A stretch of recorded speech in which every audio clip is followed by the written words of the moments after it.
Pre-recorded, this is the Red Ticket Blues podcast. I am Brian Buckley. This is being recorded on January 12th to hit the internets on January 13th. Remember, you can always listen to the show on iTunes, TuneIn Radio, Stitcher, and YouTube, and follow me at BrianBuck13 and at Red Ticket Blues. So today I was lucky enough to talk to Mr. Phil Perry. He is a reporter covering the New England Patriots mainly for Comcast Sportsnet out there in New England. And we broke down the Patriots, the season, a little bit about himself, and going forward with the Kansas City Chiefs. So enough's enough. Let's get to Mr. Phil Perry. We welcome in staff writer and general reporter focusing on the New England Patriots for Comcast Sportsnet, Mr. Phil Perry. Thank you for coming on the Red Ticket Blues podcast. Thanks for having me, Brian. No problem, no problem. Before we get into the Pats, you're a Massachusetts guy. Did you grow up rooting for the area teams? I did. I grew up in Milton, Massachusetts, which is just south of Boston, and I actually went to high school in Boston at Boston College High School, and I was a big fan of all four pro teams in the area: Patriots, Red Sox, Bruins, Celtics. And that was really kind of, I guess, how I got so interested in sports as a kid and played a lot of sports growing up, and just was looking for a way to stay in sports when I got to college, and eventually started covering them. So you're basically like living the dream right now. You're able to cover all the sports teams that you grew up rooting for. Yeah, I mean, in a lot of ways, yes. I'm very lucky, and I know that, and it's a little bit different now in that, you can't be a fan when you're covering any of these teams, and I try to take that approach and be as honest with myself as possible at all times, and understanding how I grew up, and probably knowing that there may be deep down somewhere inside some biases in there somewhere, but try to report on the team as fairly and in as balanced a way as possible. Now that I'm not rooting for them anymore.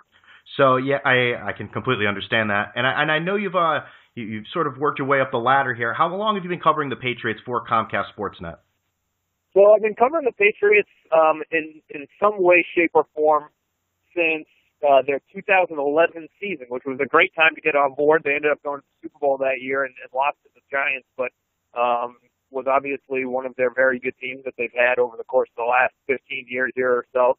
And was really sort of a part-time guy, was down at the stadium about 2 days a week, and usually it was one of my off days. I was my full-time job was as an editor for Comcast Sportsnet New England's website, and so when I had a little bit of time and they didn't need me on the desk, bosses allowed me to get down to the stadium and interview players and go out to practice and see what was happening there, and I would be I'm at all the home games at least in those first couple of seasons, and then really it's been the last, I would say the last 2.5 years where it's been more of a full-time thing covering the Patriots. Really over the last 2 years, it's been pretty much Patriots only. For the last 3 or so, did a lot of Red Sox and Celtics as well, but the last couple of years, this has turned into a year-round beat. It's, between the draft and free agency and training camp, and obviously this past offseason we had Deflategate, and that took up a lot of time, so it's been Patriots basically 7 days a week the last couple of years. Yeah, that's what I sort of wanted to jump into. I mean, football as a whole has sort of joined baseball in a sense where it's become a full year sport. But you, covering the team last year, you feel the high of winning a Super Bowl. But at the same time, just like you mentioned, football deflation became the main story. How exhausting was it dealing with the Deflategate nonsense through the Super Bowl and well into the offseason? It was really such a unique and just such an odd situation, especially the Super Bowl, because this was something where it was very unprecedented, right? I mean, how many teams had been bagged for anything when it came to football inflation? There have been a couple instances where teams may have been tampering with the footballs on the sidelines, using heaters or whatever during a cold game here and there, but this was pretty unprecedented in terms of just the scope of the charges, who was involved. Arguably the greatest player to ever play the sport, in Tom Brady, and we're about to get ready for a Super Bowl here, and this is what's dominating the headlines. It was almost like a dream in some ways, because you would pinch yourself, is this really happening? In the worst way possible. So very odd. I thought at points it was fascinating just to see when you get outside the nitty gritty of the football science and you look at it as more of a league versus player, but also league versus team issue. In this case, the Patriots, obviously. I think that's where the politics and just some of the long-standing grudges that seem to exist started to really come to the fore, and where it was just completely frustrating that this was basically our lives as Patriots beat reporters for months.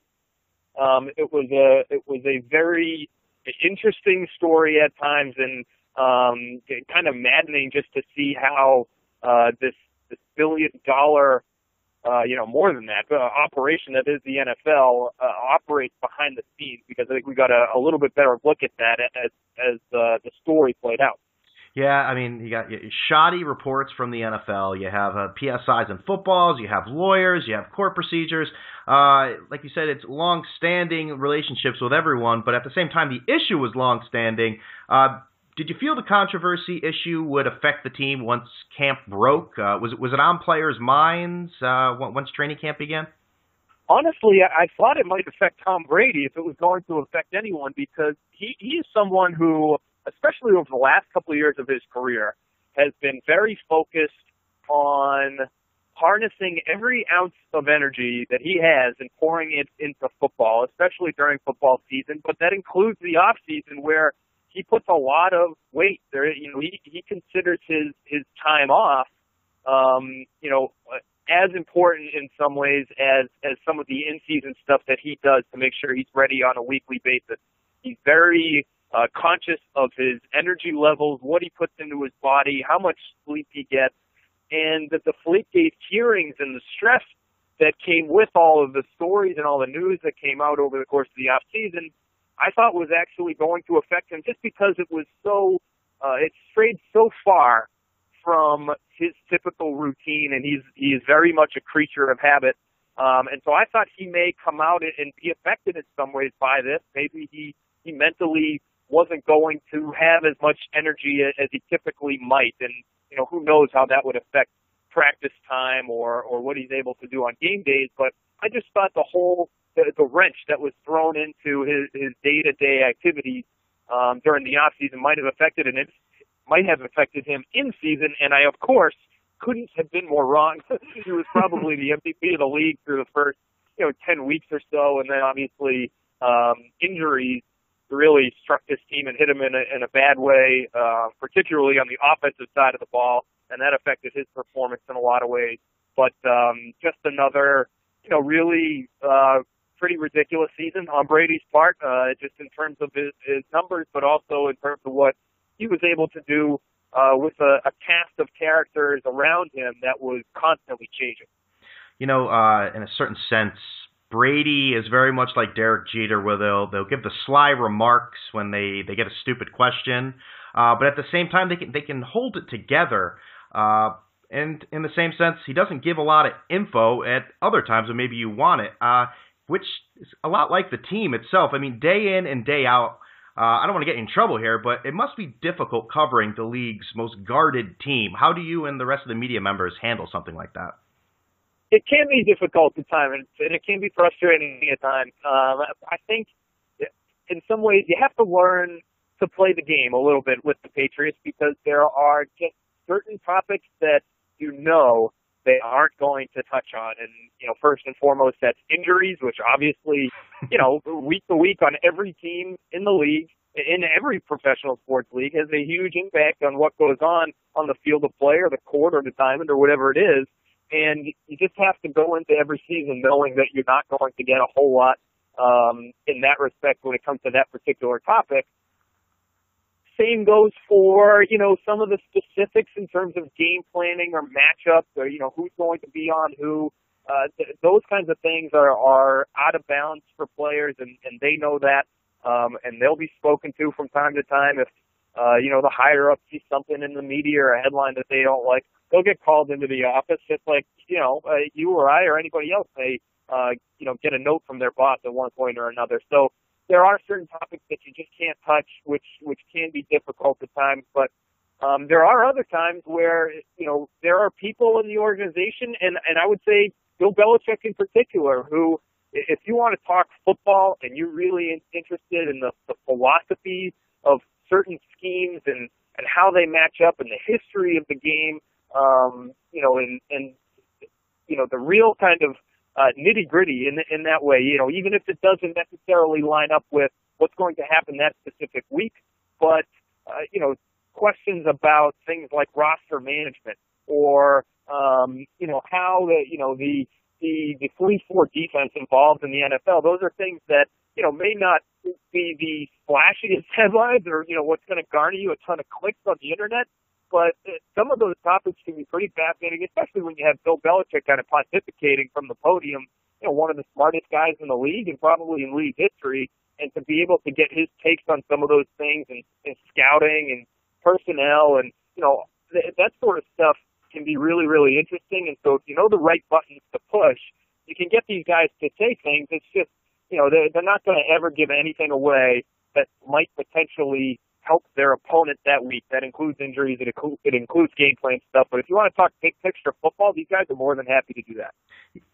Bill Belichick's intelligence in football it shined very brightly in the beginning of the season. I mean, the Patriots started off 10-0, and injuries really started to mount. They lost 4 of their last 6 games. I know this may sound like a silly question, but I think some people did ask it. When players at every position start dropping like flies, was there ever a sense with the team or anyone around it that, for what seemed like you hear some people saying they could go undefeated. This team's amazing. Was there ever a sense that this team was in jeopardy of missing the playoffs at any time?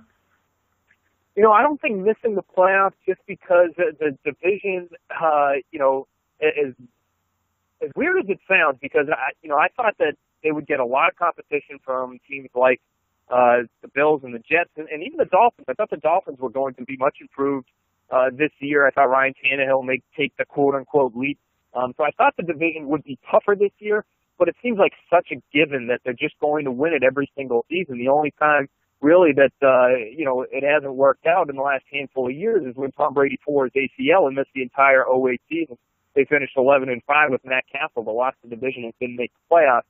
It seems like such a foregone conclusion to a lot of people in this area that I don't think there was ever really talk of them missing the playoffs, especially, too, because when the injuries really started to get bad, it wasn't until week 10, so they were 9-0 through 10 weeks of the season. They lost Julian Edelman. That's when things really started to kind of fall apart in some ways. They were okay in week 11, but then week 12, the first loss of the season for the Broncos against a very good team. I think people kind of shrugged their shoulders at that. Okay, you're on the road. You're facing one of the best defenses in the NFL. It wasn't until that following week where it was just a complete implosion against the Eagles at home. Yeah. Pretty bad Eagles team, a lot of special teams breakdowns, a lot of mental errors on the Patriots' part. I think that's when people started to say, yikes, these injuries are finally going to catch up with these guys, whether it's Julian Edelman or Dion Lewis, who was out with an ACL injury, a huge part of this offense. I think that's when people started to realize that things were really going to be difficult for this team.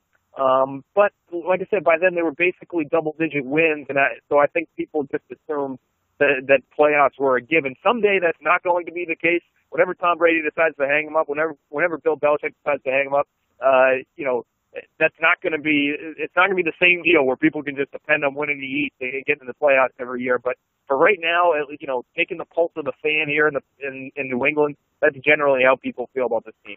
Yeah, I mean, for the record, I didn't think they'd miss the playoffs, but it started to get a little dicey there, and thank goodness for Houston and Tennessee on the schedule. But let's get into this here. One of the most important parts of this team outside of Brady and Belichick is tight end Rob Gronkowski.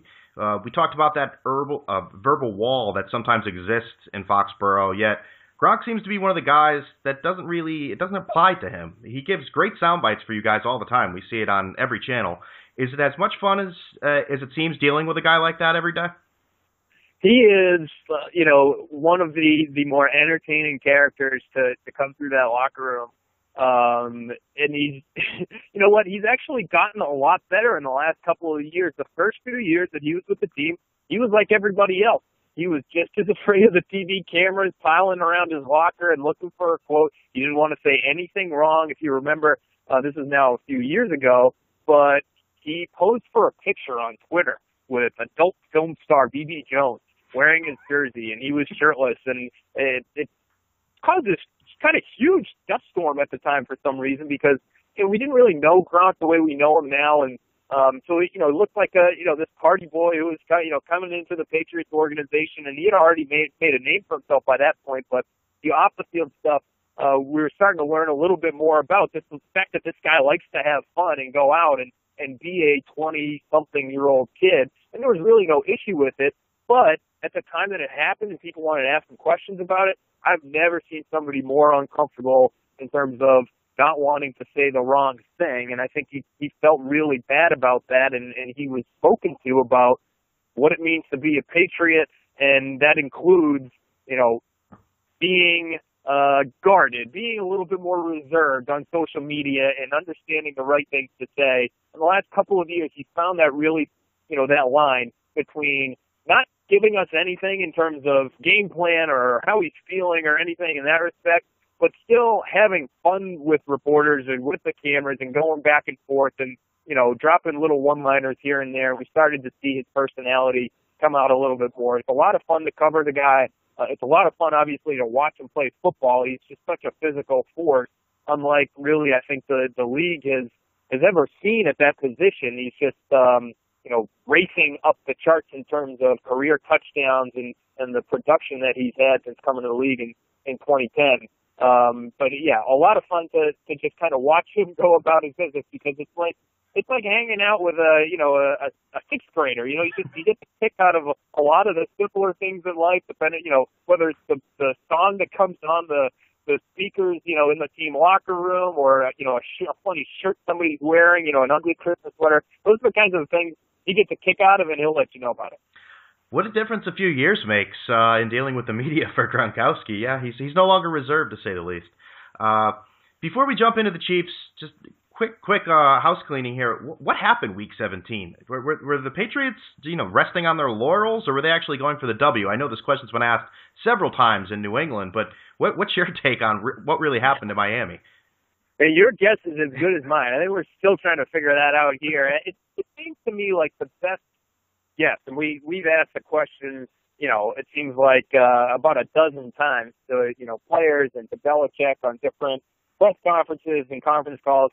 What was the plan there? And we never really got a straight answer, but my guess is the Patriots went into that game hoping to make it a little bit shorter of a game, try to make it essentially a 30-minute game as opposed to a 60-minute game. And what that meant for them was, let's run the ball, let's play good defense, we'll rest guys, that potentially could play, and it's not really worth it to us to risk them, but, we'll run some other guys out here like Gronkowski, like Danny Amendola, but we won't really put them in any precarious situations for the first half of this game, and we'll try to keep it close. And then when the second half rolls around, we maybe feel like, the game plan will be able to be a little bit clearer in terms of how to defeat the Dolphins, and that's when you start to turn it on a little bit. I think that's what they tried to do, for primarily to protect their players. I think that was goal number one. And then goal number two was to win the game and secure home field advantage. They ended up obviously not really being able to do either, because Tom Brady got hurt on his first real drop back of the game.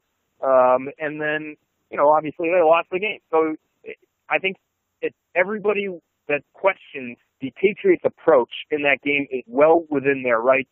I don't know how else you would have been able to do what they were going to do. My suggestion would be to kind of reverse the philosophy they took, which would have been, let's, trot out our regulars, quote unquote, for the first half, try to build up a lead, and then just try to hold on to it for dear life by protecting guys like Tom Brady, Gronkowski, maybe even pull those guys from the game. There's a thought, and just see what your backups can do, and hope that you don't get anyone who's really key to your plan in the playoffs get hurt. like I said, they weren't able to do either, and it was a very ugly regular season finale for Bill Belichick and the rest of his coaching staff because it was a very clouded sort of game plan, if you ask me. Yeah, very strange approach, very strange. But this week, it should be all hands on deck. The Pats host the Kansas City Chiefs, the hottest team in football, winning their last 11 games. But the real name of the game right now is injuries. You mentioned Brady was banged up a little bit, and Julian Edelman, he's been cleared to play. Questions linger about his availability and effectiveness. I believe the Patriots injury report comes out tomorrow, Wednesday. But do you have any updates on the Patriots health-wise at this time? Yeah, I think Julian Edelman should be expected to be something close to a full go. He's had really the requisite amount of rest time for the injury that he suffered with that Jones fracture. He's been out a couple of months now, and he has been looking really pretty good, in my opinion, from the practice snaps that we've seen. And granted, it's not a ton, but he's a guy who has appeared to be able to accelerate normally. He's cut, I would say, pretty aggressively in some of the practices that we've seen. So it looks like he's not really trying to protect that foot all that much in some of the reps that we've seen, and it looks like there's not even really much of a mental block in terms of, we see some guys come back from things like torn ACLs, and it takes them a few weeks of full contact play to get back to themselves because they are, even if they're confident in the knee, they may play in such a way that they're sort of subconsciously protecting it. I haven't seen that in practice from Julian Edelman. Who knows what we'll see come game time, but I think they feel as though he will be something close to his old self come Saturday afternoon when the Chiefs come to town. So I think that's good news for the Patriots. Tom Brady as well. He's dealing with the ankle sprain that he suffered against the Dolphins, but in a lot of the dropbacks that we've seen from him has looked very normal, being able to plant on that right foot and drive off of it when he makes his throws. Now, I don't know how mobile he'll be, and that's something that, we've discussed really all season long is the fact that Tom Brady, even though he's 38 years old, is maybe as mobile as he's ever been. It's something that he consciously works on every off season over the last couple of years because he's watching these young quarterbacks come in the league and run around all over the place to make throws on the run and pick up yards with their legs. And he said, I want to do that too.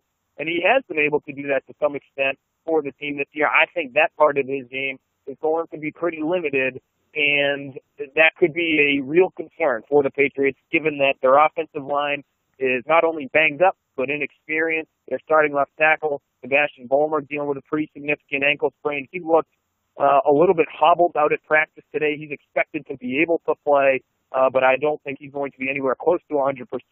And with this Chiefs defensive front, even though they're dealing with injuries themselves, Brady could find himself on the run quite a bit in this game if he wants to avoid taking big hits from guys like Justin Houston, Tom Brady. It's, between Vollmer, Edelman, and Brady, and then you look at the other side of the ball, Chandler Jones is a toe injury that kept him out of last week, the Week 17 game, and then Dante Hightower, who I think is maybe their most important defensive player, been dealing with a knee sprain for weeks now.